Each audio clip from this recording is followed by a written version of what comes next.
Our first proclamation of the Word of God is in Ephesians chapter 5. The reading. Submitting to one another in the fear of God. Wives, submit to your own husbands, as to the Lord. For the husband is head of the wife, as also Christ is head of the church, and he is the Savior of the body. Therefore, just as the church is subject to Christ, so let the wives be to their own husbands in everything. Husbands, love your wives, just as Christ also loved the church and gave himself for her, that he might sanctify and cleanse her with the washing of water by the word, that he might present her to himself a glorious church, not having spot or wrinkle or any such thing, but that she should be holy and without blemish. So husbands ought to love their own wives as their own bodies. He who loves his wife loves himself. For no one ever hated his own flesh, but nourishes and cherishes it, just as the Lord does the church. For we are members of his body and his flesh, and of his bones. For this reason, a man shall leave his father and mother, and be joined to his wife, and the two shall become one flesh. This is a great mystery, but I speak concerning Christ and the church. Nevertheless, let each one of you in particular should love his own wife as himself, and let the wife see that she respect her husband. The word of the Lord. Thanks be to God. Please stand for our responsorial psalm. Together let us recite the response. Blessed are those who fear the Lord. Blessed is everyone who fears the Lord, who walks in his ways.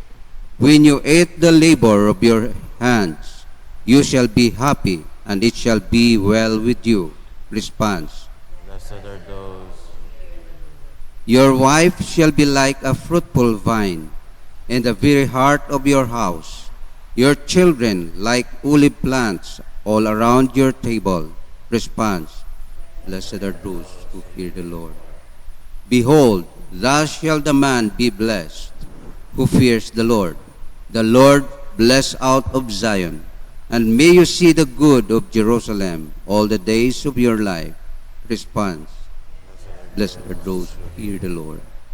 Glory be to the Father, and to the Son, and to the Holy Spirit. As it was in the beginning, is now, and ever shall be, world without end. Amen.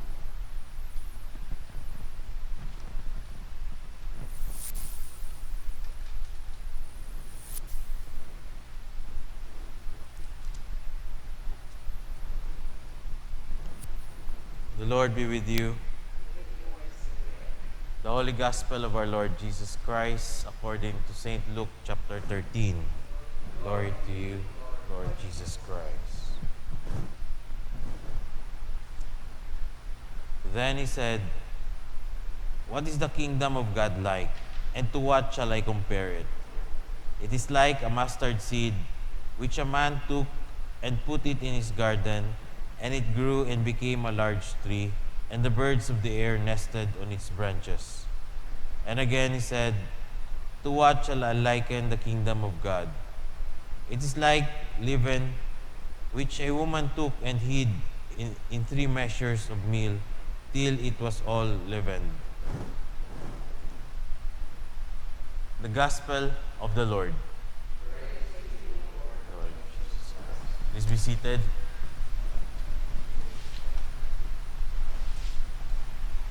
In our gospel today, makita natin yung parable ni Jesus Christ. And he likened the kingdom of God to small things. Una, mustard seed. Yung pangalawa, yung leaven. Na etong maliliit na bagay, yung mustard seed,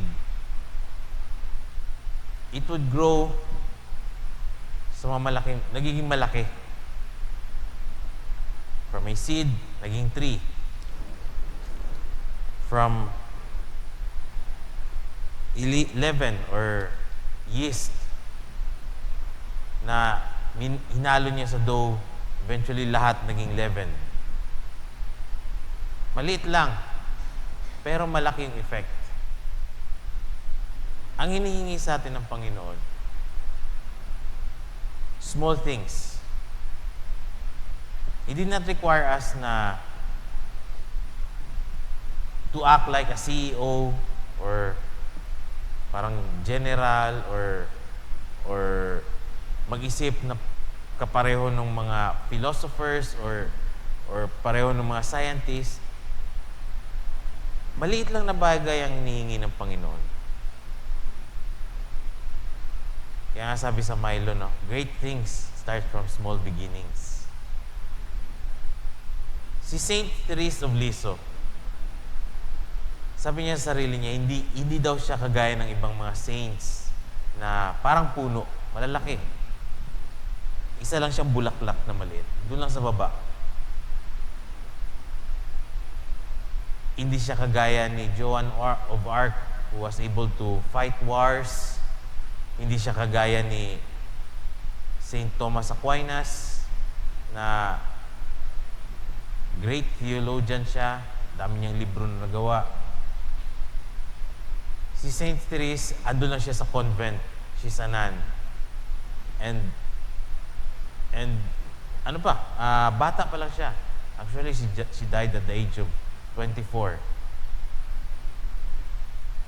Pero sa kanya, even though maliit, ganun lang tingin niya sa sarili niya. Para lang siyang bulaklak. And yung the rest, mga puno. Para sa kanya, gagawin lang niya yung mga maliit na bagay na kaya niya para sa Panginoon. Hindi hiningi sa atin ng Panginoon yung mga malaking bagay. Gawin lang natin yung mga maliliit. No? Maliliit lang. Ang daming commandments yung binigay sa atin ng Diyos.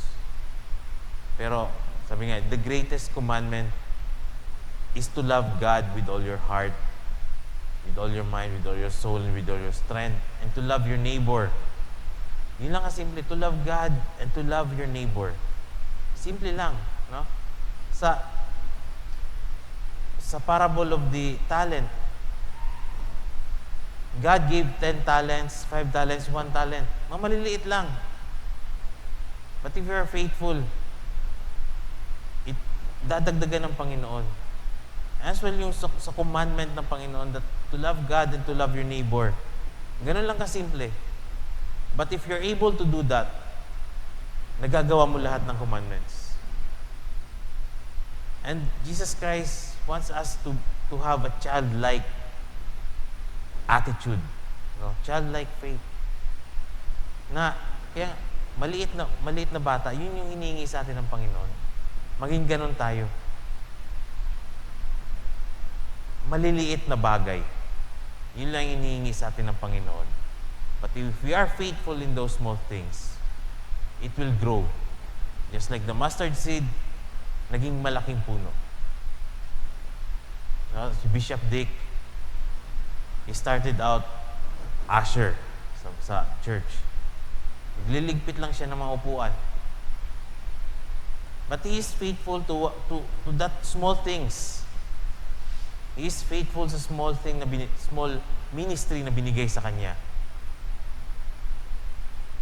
Kaya, he grew to become a primate ng Southeast Asia. Small things lang ang hinihingi sa atin ng Panginoon. And if we are faithful in it, it will grow just like the mustard seed, nag-grow sa isang puno, and ang daming natulungan. May shade, doon nagne-nest yung mga ibon. Malaki na ang nagagawa. Just small things. Amen? Please stand.